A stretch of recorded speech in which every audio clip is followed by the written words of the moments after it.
তো আমি যখনই মার্বেলের কোনো নতুন মুভি আসে আর মার্বেল ইন্ডিয়া ওটা নিয়ে যখন ভিডিও বানায় তখন আমি খালি হিন্দি ট্রেলারই দেখি, তামিল আর তেলেগু ট্রেলার দেখি না। কারণ অনেকেই বলে যে আমরা বাংলাদেশের মানুষদের সাথে হইতেছে শুধু ইন্ডিয়ান বাঙালিদের মিল আছে, ইন্ডিয়ান হিন্দিদের মিল নাই। তো আমি মনে করি যে হিন্দিদের সাথে তো তবুও আমাদের মিল আছে, কিন্তু তামিল তেলেগু মারাঠি গুজরাটি এদের সাথে তো আমাদের মিলই নাই।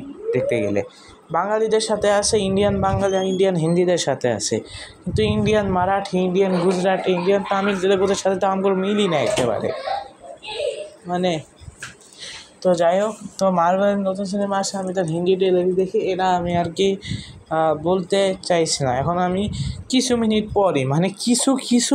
পরই ভিডিওটা সাইনিং অফ কইরা দিমু। তো সাইনিং